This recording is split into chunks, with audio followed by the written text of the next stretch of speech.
இணைய நாளுக்கான 3வது ப்ரோமோ ரிலீஸ் பண்ணிட்டாங்க. அதாவது பயங்கர இன்ட்ரெஸ்டிங்கான ஒரு விஷயம் என்னன்னா, யார் அந்த பையன் அப்படிங்கிறது. இது ஃபர்ஸ்ட் ப்ரோமோடைய கண்டினியூட்டி தான். ஃபர்ஸ்ட் ப்ரோமோவில் திங்கிறது தூங்குறது யார் அப்படின்னு ரம்யாட்ட கேட்டது போல விக்கல்ஸ் கிட்ட கேட்குறாங்க, யார் அந்த பையன்னா இவருக்கு பஸ் காசு கொடுத்தா மட்டும் போதுங்க, நேராக வருவார். அதாவது ஈவெண்ட்டுக்கு காசுலாம் கொடுக்க தேவையில்லை, டிரான்ஸ்போர்ட்டுக்கு காசு கொடுத்தா மட்டும் போதும் அப்படிங்கிற ஒரு கேட்டகரியில் நீங்கள் யாரை சொல்லுவீங்கன்னா அவர் எஃப்ஜேவை சொல்லியிருக்காருன்னு நினைக்கிறேன்.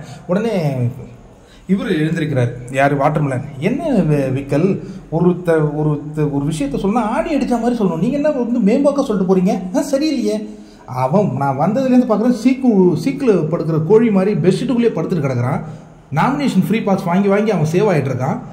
என்னுடைய கணிப்பு பிரகாரம் அவன் ஒரு 30% கூட இல்லை, திறமையே இல்லாதவன். என்னன்னா எஃப்ஜே வந்துச்சு, யாரை பார்த்து திறமை இல்லை அப்படின்னு சொல்லிட்டு இந்த டிங்டிங்னு ஒரு வித்தியாசமான போஸுகள்லாம் போட்டு எனக்கா திறமை இல்லை அப்படின்னு கேட்குறேன். நீ இதெல்லாம் குட்டிக்காரனெல்லாம் அடிக்கலாயா, ஆனால் என்னை பொறுத்த வரையும் உனக்கு திறமை இல்லை, நீ சீக்கிரம் கோழி மாதிரி படுத்து தூங்கிக்கிட்டே இருக்கிற அப்படின்னு சொன்ன உடனே இன்னும் பயங்கர கோவம் அடைகிறார் எஃப்ஜே. என்ன நடக்கும் பொறுத்திருந்து பார்ப்போம்.